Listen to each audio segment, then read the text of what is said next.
Assalamualaikum dan salam sejahtera. Apa khabar murid-murid? Bersama dengan saya, Cikgu Nuratul Lina.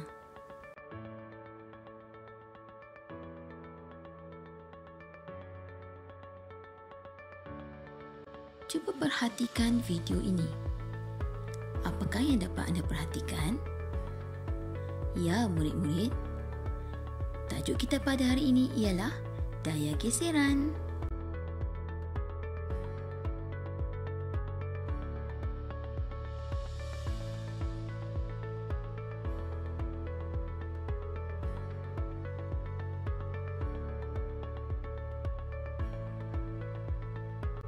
Apakah maksud daya geseran? Bagus murid-murid. Daya geseran ialah daya yang terhasil apabila dua permukaan bersentuhan. Tahukah anda, adakah daya geseran berlaku? Bagus murid-murid. Daya geseran berlaku di antara permukaan tapak tangan dengan gelas.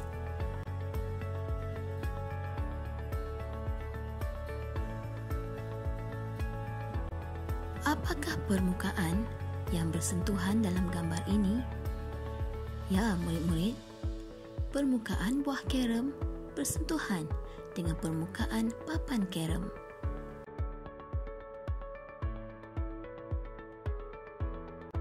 Bagaimana pula dengan gambar ini? Apakah permukaannya bersentuhan? Ya, permukaan pisau bersentuhan dengan permukaan batu pengasah.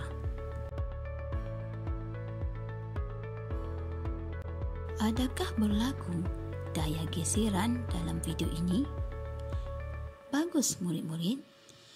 Daya geseran berlaku apabila permukaan tapak tangan bersentuhan.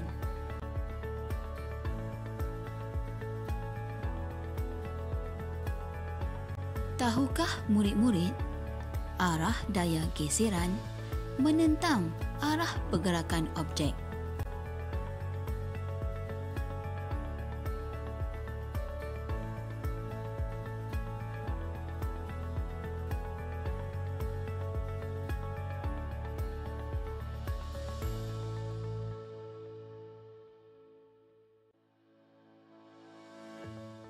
Ya, murid-murid, mari kita bincang hasil tugasan ini.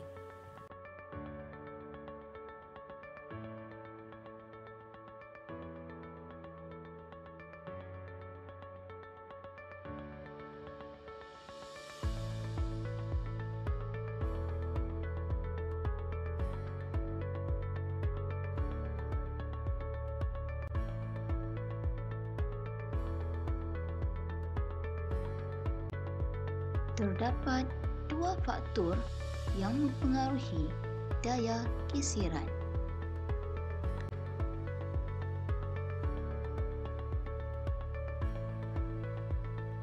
Ya, murid-murid, mari kita kaji bagaimanakah jenis permukaan mempengaruhi daya geseran. Seterusnya, murid-murid, cuba kita kenal pasti tiga pembeli ubah dalam rajah ini.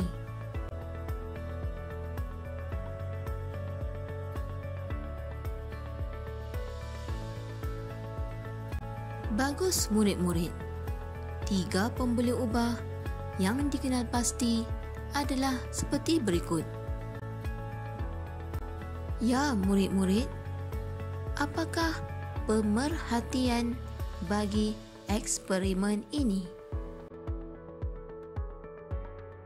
Syabas murid-murid.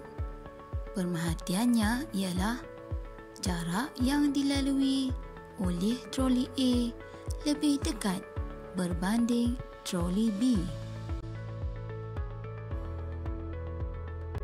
Tahukah murid-murid, apakah hubungan antara jenis permukaan dan jarak yang dilalui oleh troli?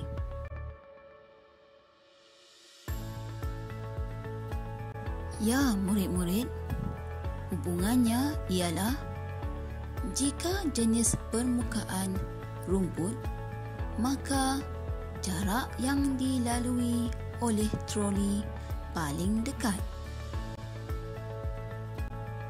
Tahukah murid-murid apakah hubungan antara jenis permukaan dengan daya geseran? Ya, permukaan yang licin menghasilkan daya geseran yang kecil. Permukaan yang kasar menghasilkan daya geseran yang besar. Seterusnya, murid-murid, mari kita kaji bagaimanakah jisim objek mempengaruhi daya geseran. Mari kita cuba mengenal pasti 3 pemboleh ubah berdasarkan eksperimen ini. Bagus, murid-murid. 3 pemboleh ubah yang dikenal pasti adalah seperti berikut. Ya, murid-murid, apakah pemerhatian eksperimen ini?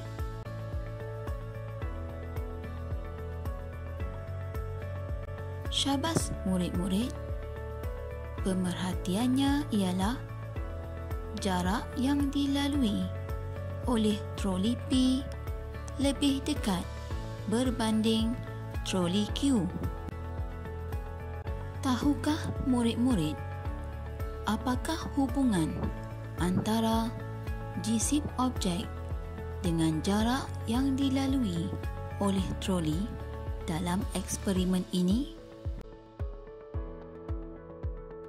Ya, murid-murid, hubungannya semakin bertambah jisim objek, semakin berkurang jarak yang dilalui oleh troli.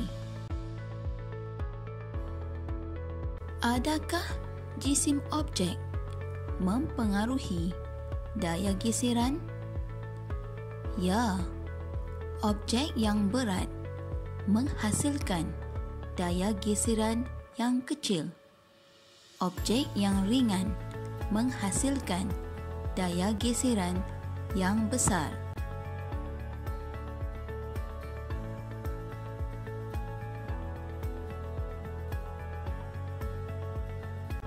Ya, murid-murid, seterusnya mari kita cuba menjawab soalan yang disediakan. Sebagai kesimpulan, daya geseran ialah daya yang terhasil apabila dua permukaan bersentuhan. Faktor yang mempengaruhi daya geseran ialah jenis permukaan dan jisim objek. Sekian daripada saya. Hingga kita berjumpa lagi. Selamat belajar.